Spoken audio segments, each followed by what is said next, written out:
Hi guys, welcome back to my YouTube channel. Welcome to this week's video. So many things are annoying me about today. It's hot. Number two, I just dropped off my mom and is it niece or nephew if it's a boy? My nephew at the rank. They're going back home and I just feel so sad and so down. It was so good having them for the weekend. So, did I mention that it's hot? I'm just so hot and bothered right now. And I don't know. I don't know what to do with myself. My daughter did this for me yesterday. And I don't want to take it off because shame. She's so proud of them. I'm having this drink today. My mother left it for me. It's nice. It's just that I feel like a canned version of anything is never the same as like the like the original. This is a canned version of the original JC Leroux, the bottle. It's not the same. Even with Isavana, even with anything, I just feel like it's never the same. Why am I even talking about this?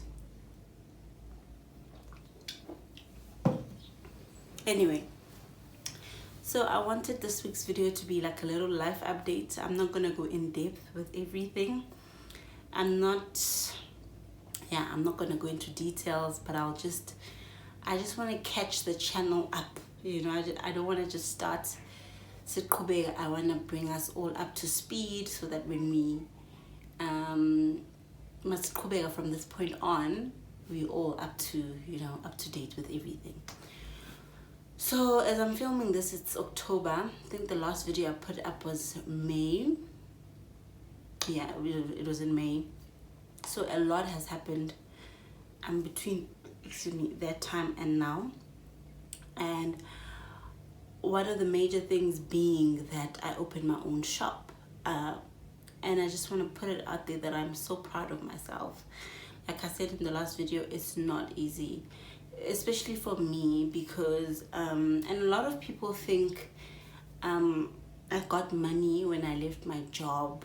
I got some sort of like pension fund, or I don't know, some sort of payout. I didn't get anything from leaving my job, and part of the reason why I wanted to leave that job was because there were no benefits. There was no UIF benefits, no medical aid, nothing. Like you didn't get anything. So there was no pension fund contributions. If you want to do that, you can do it on your own, which is what I was trying to build over the years from my internship, right? But there was nothing. There was nothing, and that's part of the reason why I wanted to leave that job. So I didn't have any like huge lump sum payout, nothing. That's why I'm so proud of myself, because I literally started from zero opening that shop. I started from zero, and I'm still not where I need to be. We're still building, we're still growing. With every month there is a milestone that we hit, and it's also like exciting.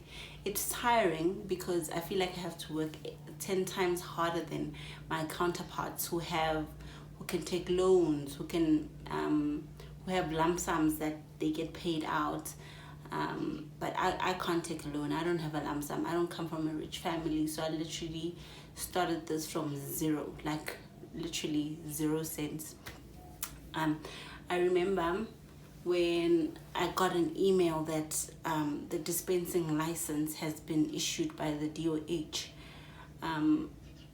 I was happy. I took a day. I was happy. I celebrated. I celebrated myself. I didn't tell anybody because I didn't want noise. So I was celebrating by myself. I took it in. That day it was just me and my thoughts and just celebrating. And the next day I told people. But I remember after I told people, I was like, okay, now people know. So now that I have the license, I must actually start building the shop. And that's when I realized with Angnamali, I don't have the funds for this. As much as I was fighting to get the license, I really didn't have the funds for it. And that's when the panic attacks started.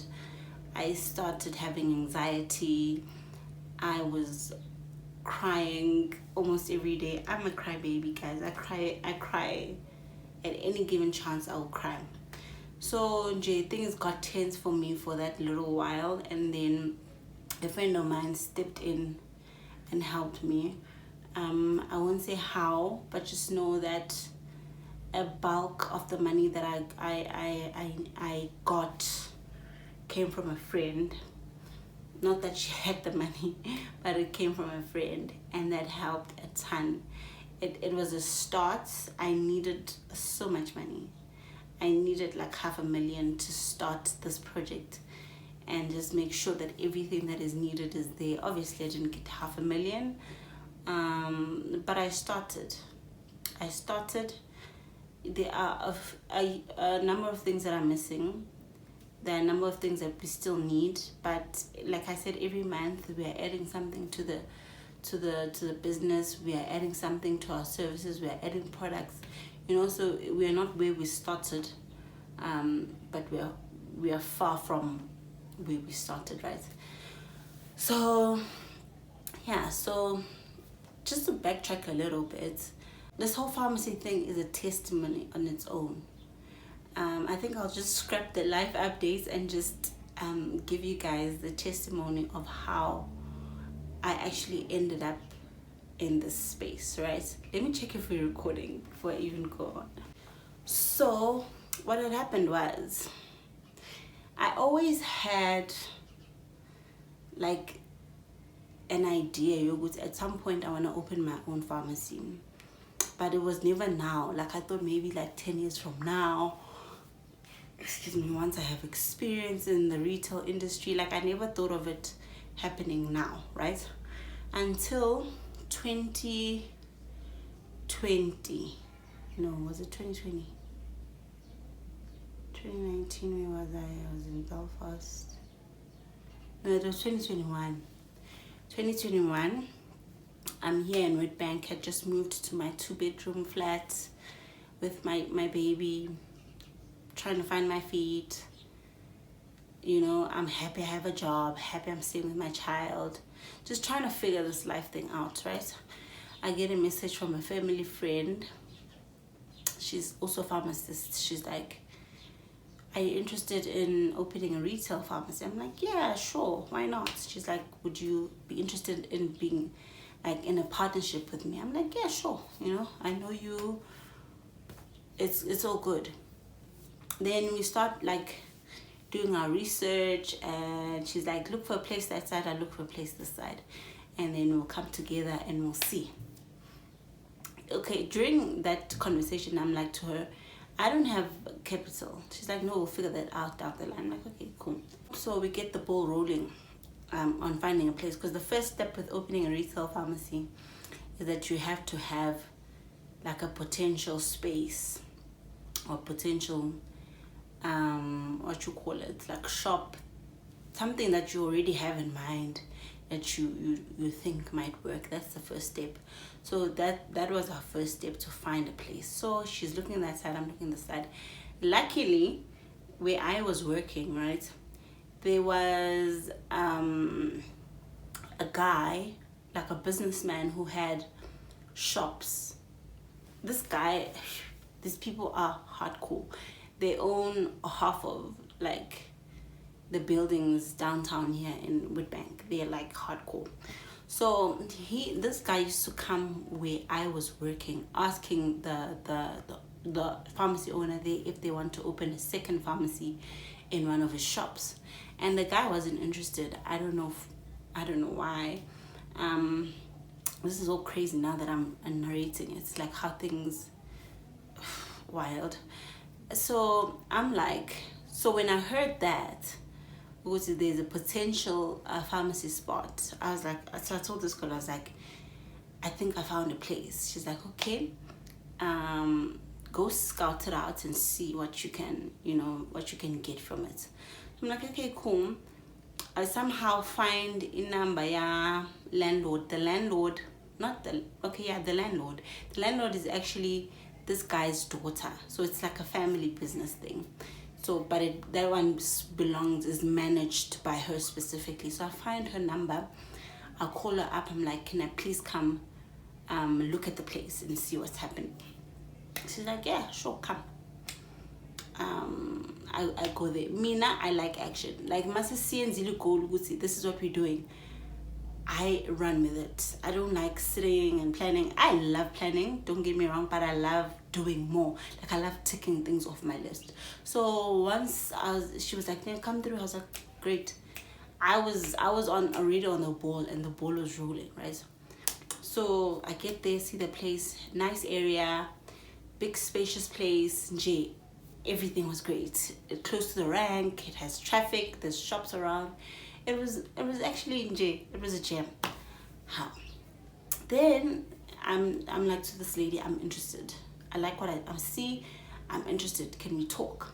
Mind you, I was never. It's in like I'm not a business.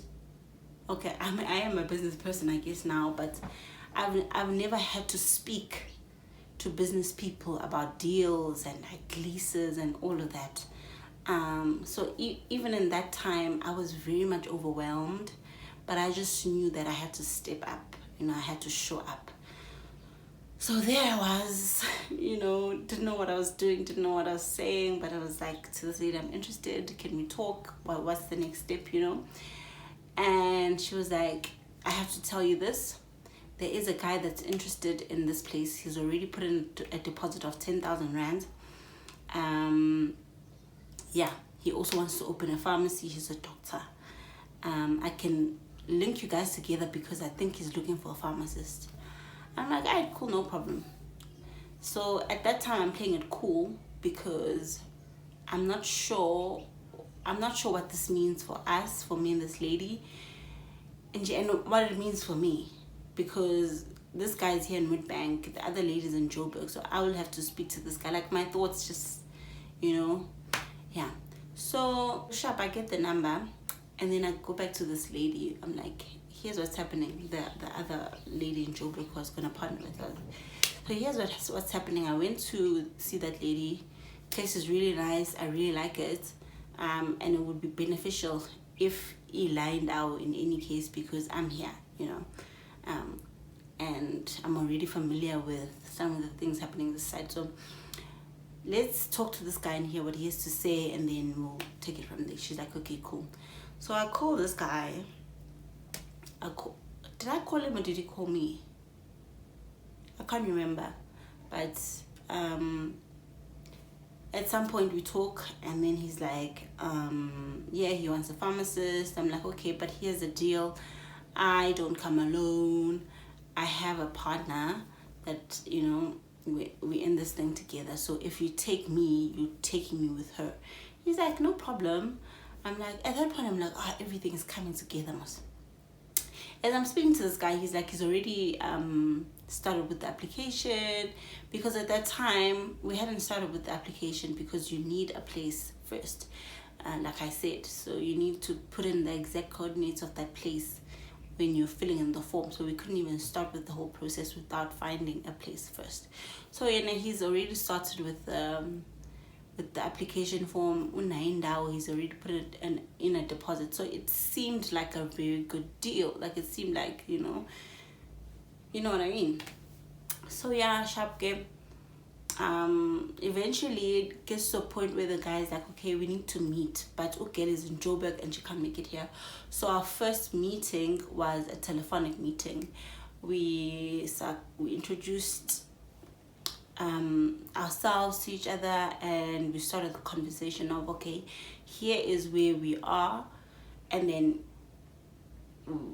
here's where we need to go from here.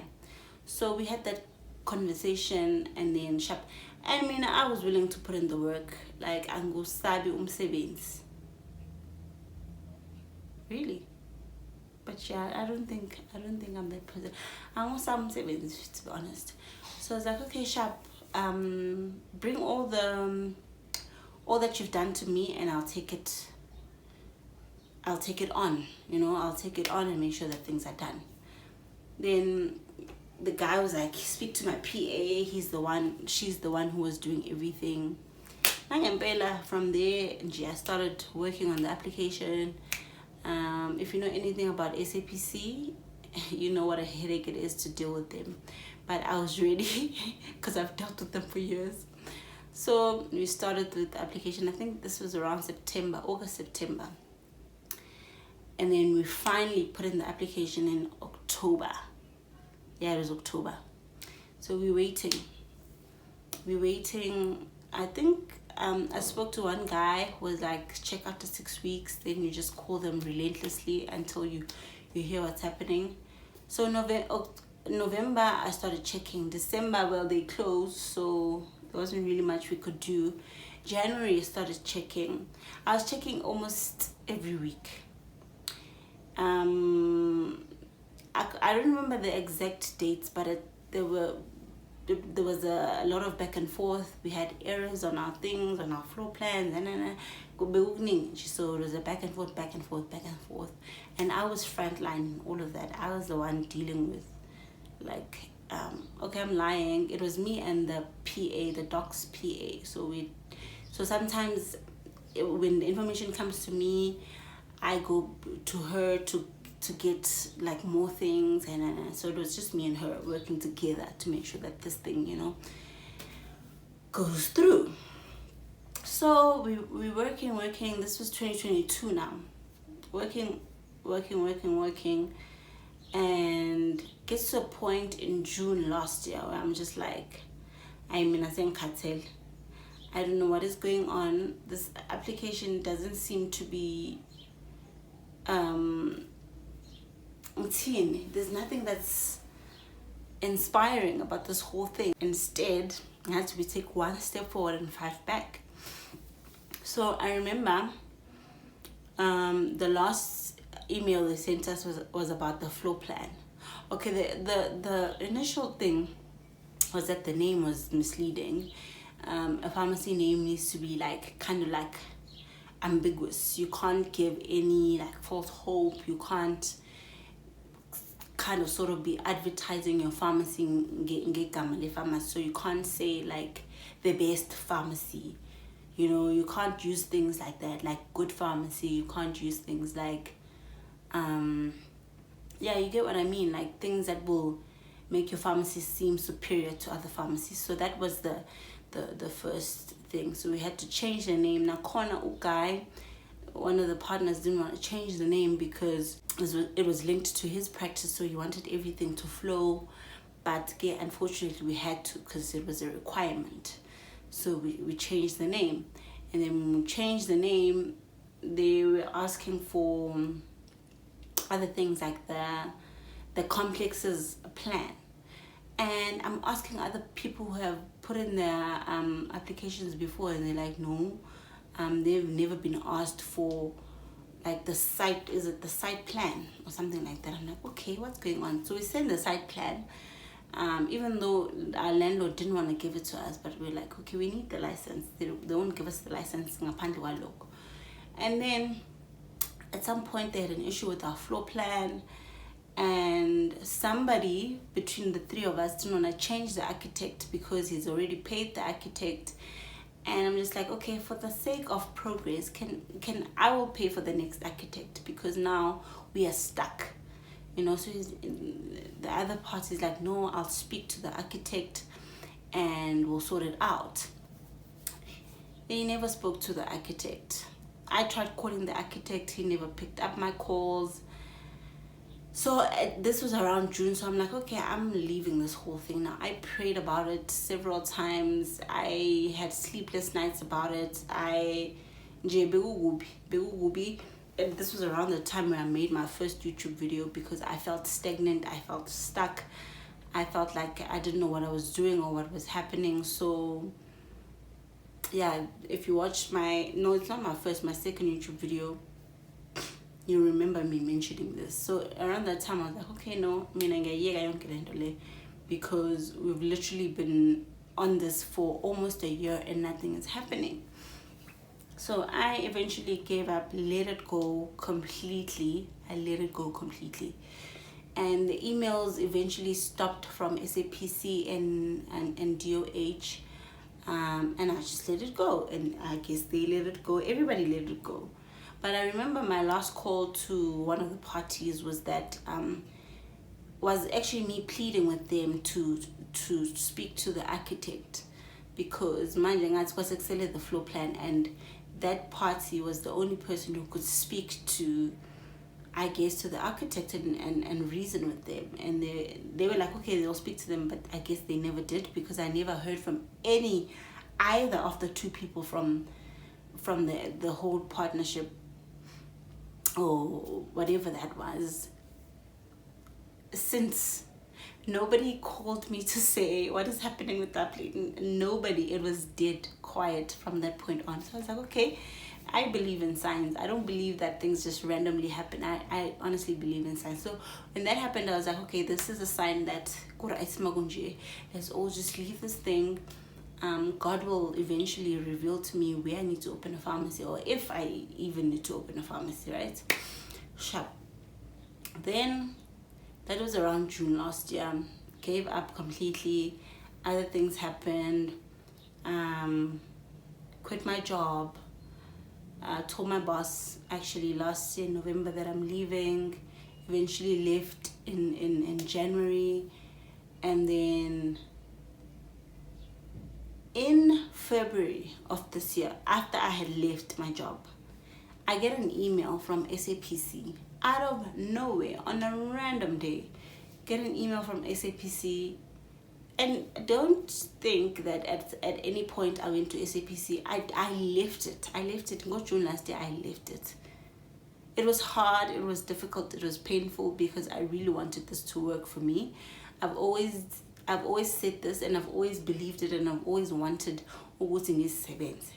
When I came here in Woodbank, I told myself, and I told everybody, that I'm giving myself 2 years to work for somebody, then after that I'm going to work for myself. That was always something I had said.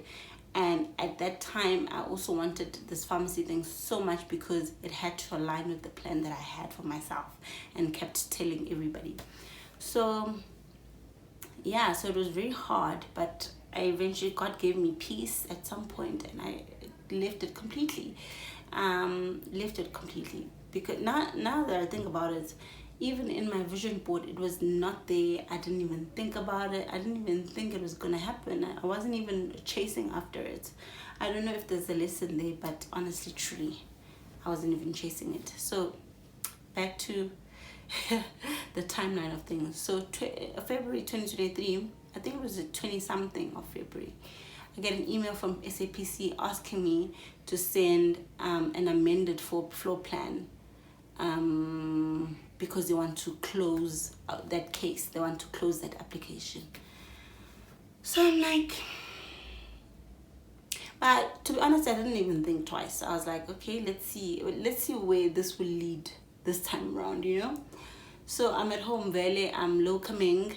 I have a few thousand rands stashed up. I'm like, okay, let me call the architect that I was recommended by other pharmacy owners. So I call the architect. I'm like, here's the deal. Can you please drop a floor plan for me? I pay him. It was 2 point something. I pay him. He makes the plan for me. I send it to Pharmacy Council. I was so frustrated. They come back to me. They're like, we need to change the name. I'm like, the name was already changed last year. What do you mean? The lady's like, no, you need to fill in a new form with the new name now. So I'm like, okay, cool. Fill in a new form with the new name. I send it. After that, what happened? I think this is around March now. So now they're quiet. Pharmacy Council is the worst council. It's the worst. So now they're quiet for more than a month. So now we're in March, going to April. I'm following up every day. Following up almost every day. I'm sending emails, I'm calling. It was rough. And then even then, they hadn't changed the name on the system, even when I put in a new form. Like, things were just dragging. And at some point I was like, Lord, why did you bring this back into my life if this is gonna happen. Like, I was so frustrated. Why did you bring it back into my life? So now I'm praying, I'm fasting, I'm shouting at God. I'm like, nowhere in that time am I scrambling for cash, because I think also at the back of my mind I thought this was never gonna happen, you know.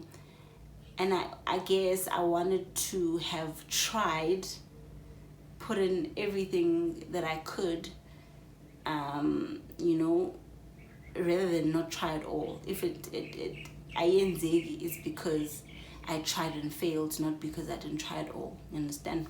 So I tried everything. I was calling, I was pushing. Never in my mind did I think, okay, there was a point where they're gonna approve this thing and I'm gonna need funds.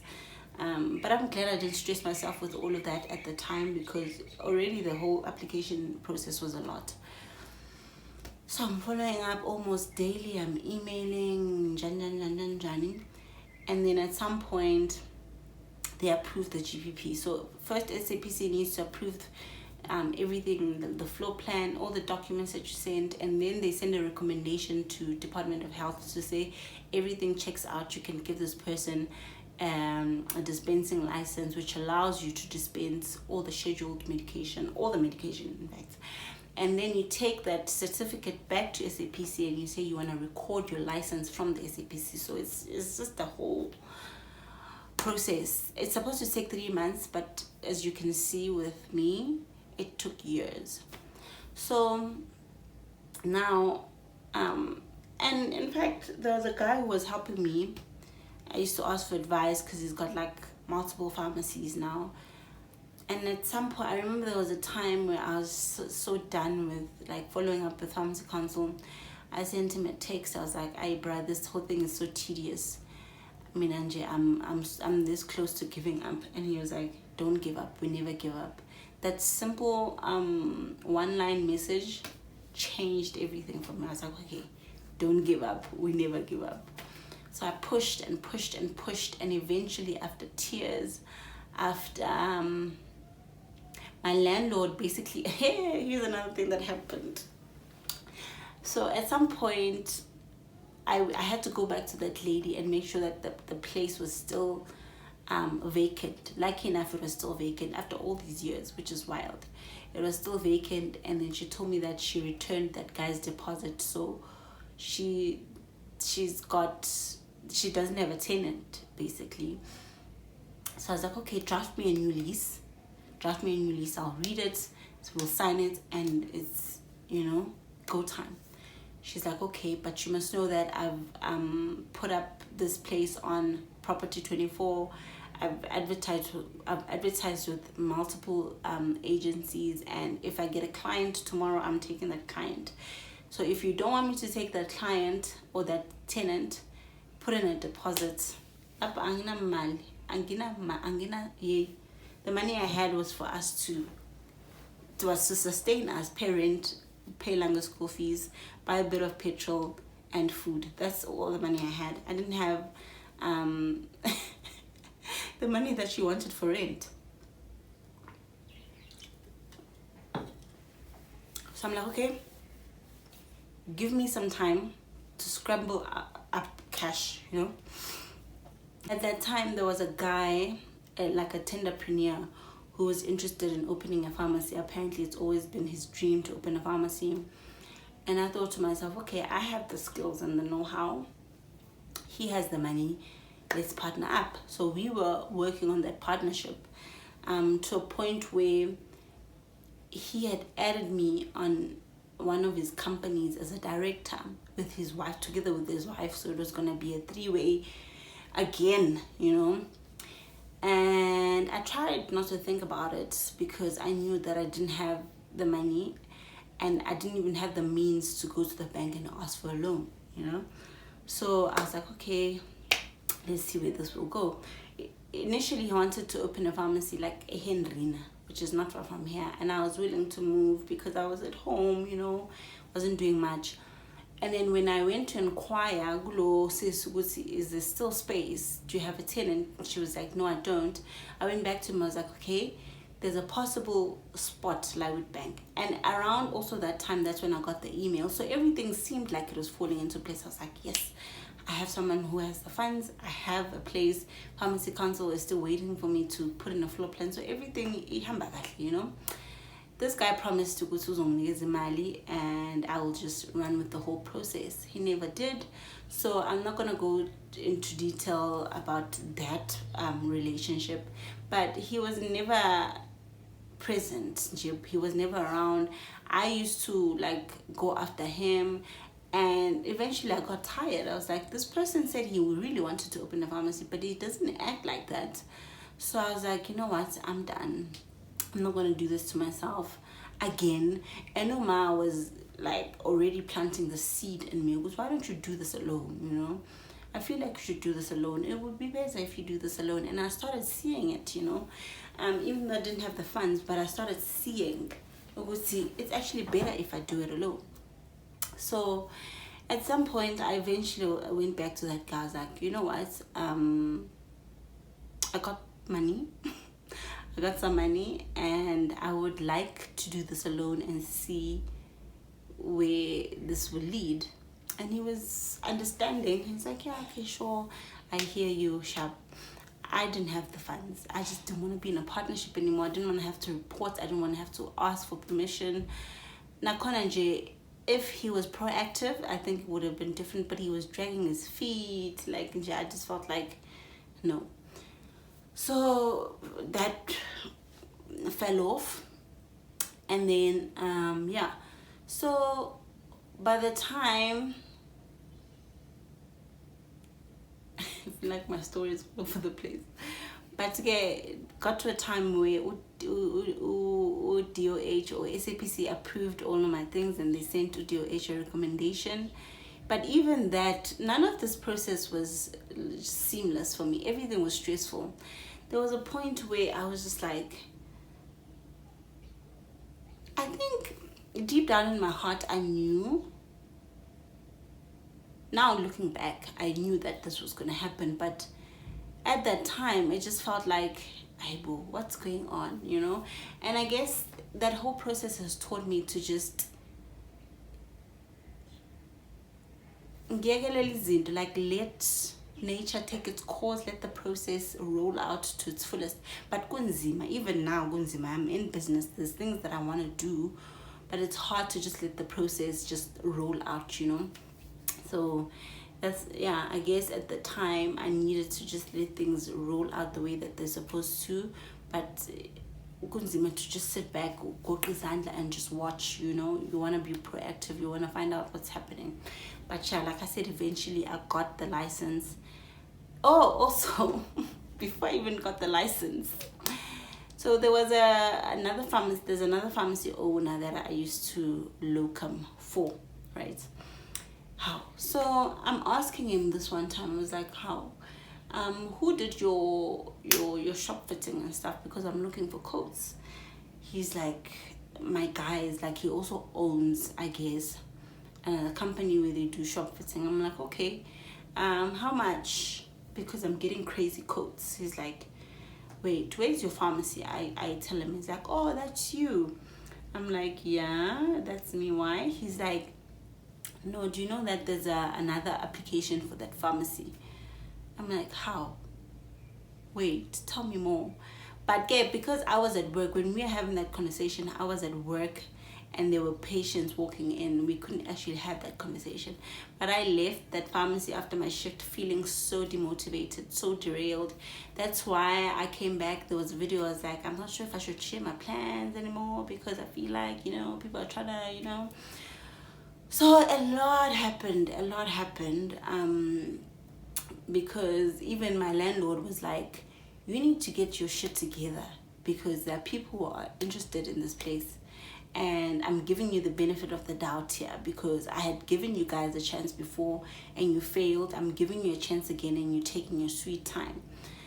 And I understood where she was coming from, but also there was nothing I could do on my end, you know. I was following up daily. I was doing what I needed to do. I just needed SAPC and DOH to come to the party. But anyway, all of that was stressful. I don't want you to see me talking about it now in past tense and think it was stressful. But guess it's really so, you know. But okay, eventually I got the license and I was ecstatic. I was so relieved. I was so relieved. I was so happy. I felt so proud of myself. I felt like I had achieved the most, you know. Like I said, for some people this may seem like a minor. For some people this happens in 6 weeks, 2 months, 3 months tops. They get their things sorted out. But I feel like things always game nje. I feel like izinto zizanzima. Like I never get anything easy. I don't remember nje into nje ifika lula kumina. Like at the first try I get it. Like that has never been the case. So when such things happen, like it just, I feel relieved because there's always something going wrong. There's always something going haywire. So nje, yeah, I was really relieved. More than anything, I was relieved. And then again, now came the part yokuthi license ekhona, now the work must begin. Like the real work must begin. When I was still waiting for the license, I was getting quotations for shop fittings, computers, Wi-Fi, and all of that stuff. So when I had the license, now I had to pay for things. And dololo imali, dololo tuololo imali. I had no money. So I had to pay for like the recording of the license, which was like 23,000 or something like that. Can't remember. I had to, shop fitting was so expensive. I don't even want to mention it. Shop fitting, excuse me. So that was, I recorded the license, that was done. Shop fitting paid for everything, that was done. Excuse me. I had to pay for computers, like the hardware, that was done. I had to pay for the installation of the software, and the program, the dispensing program we were going to use. I feel like I look stupid now. I had to buy stock. I don't even want to talk about stock. When I opened the doors on the 1st of July, my shelves were so bare. If I have a picture, I'll put it up. They were so empty. I had people walk in and walk out, like not even say a word. They were just disappointed. You could tell, Gusaibo, what is happening. I had people ask me every single day, where's the stock? My landlord, where's the stock? Everybody, where's the stock? It was so depressing. I was depressed. I was crying almost every day because, number one, noma ngathiwa angivuli manje, I'm gonna open in September, I would never have stock because the wholesalers didn't give me credit, so I couldn't fill up the shelves, and it was a lot of shelves because that space is huge. Like I said, nothing I have mina empilweni ever came easy. Ayikho into eyamje eyeza nje kalula. Even if it did at the end come together, just know, or even if to you it looks like it came easy, just know, Gusi, I was kicking and screaming the whole time because kunzima. And I really would love to change that for me, but I just don't know how. But like knowing God and trusting Him, but sometimes I would literally just curse God and be like, why do my things have to be, you know, because why can't I just go to a bank and get a loan? Why can't I go get a sponsor or a funder who just wants to give me money? Like nje kunzima namanje kusenzima, but again you uyabambelela. But anyway, so yeah,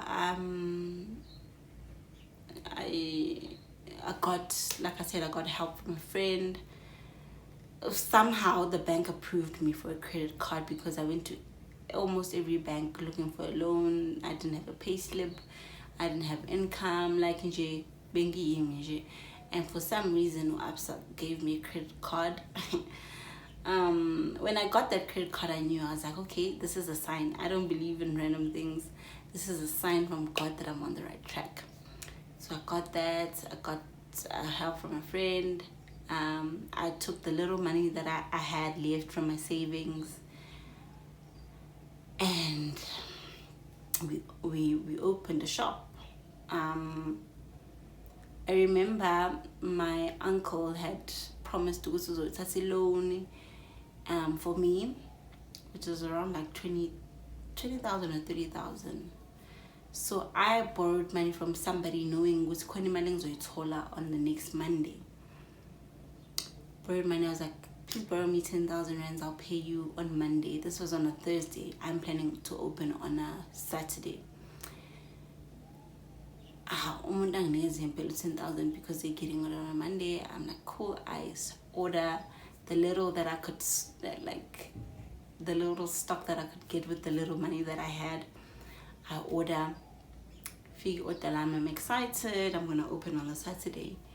Fig Monday phela faneke imali loan ingene. Dololo imali loan. I'm following up with this said uncle. Kanti kwenzakalani ngeloan? No, I'm gonna go to the bank. My figure bank, but I'm no, there was a glitch with something. So I had to now raise those 10,000 rands from the little money from the little stock that guys. And I keep telling people that abantu bazokubuka when you make it, or even now, I guess people look at you and they think you've made it, but they have no idea. They have no idea. They have no idea the stuff that you have to go through. On most days, I am tired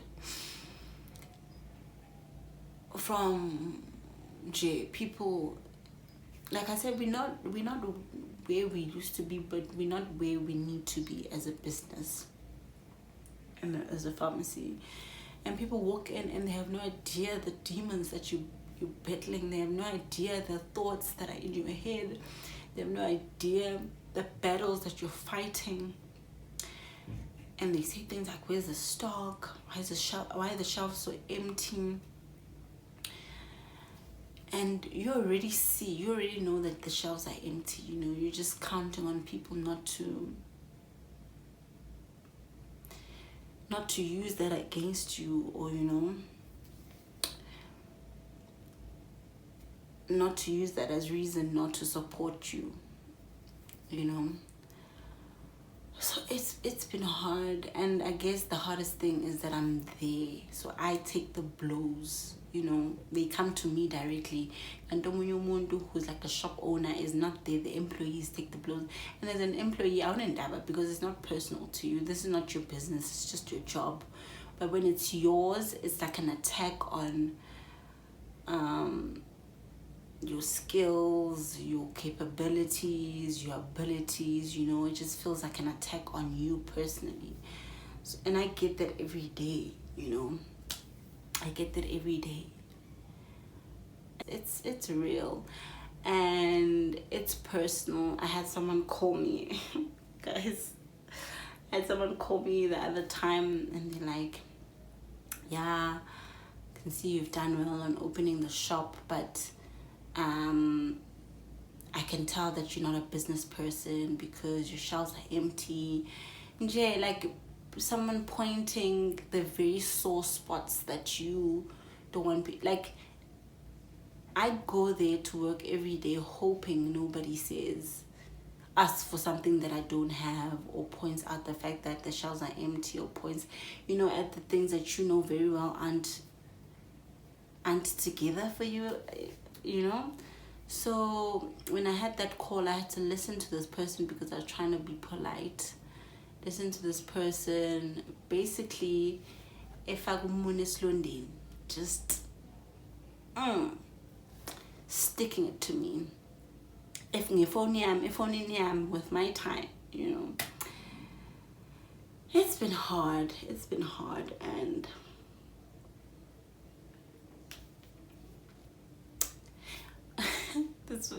is not where I wanted the video to go, but we just last week been approved for a credits from one of our wholesalers. It's not a lot of money, but it's a start. For me, I'm grateful for the little things that I get. You know, the other time last month we bought a display fridge, and we can put in water because we had a lot of our clients asking for water and we didn't have water, and it was just like one of those things. So now they can just grab the water, and it's just amazing.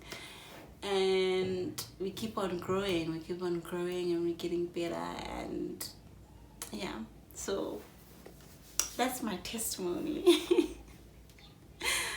After this video I'm gonna go cry. But that's my testimony, and I hope you guys got something from it.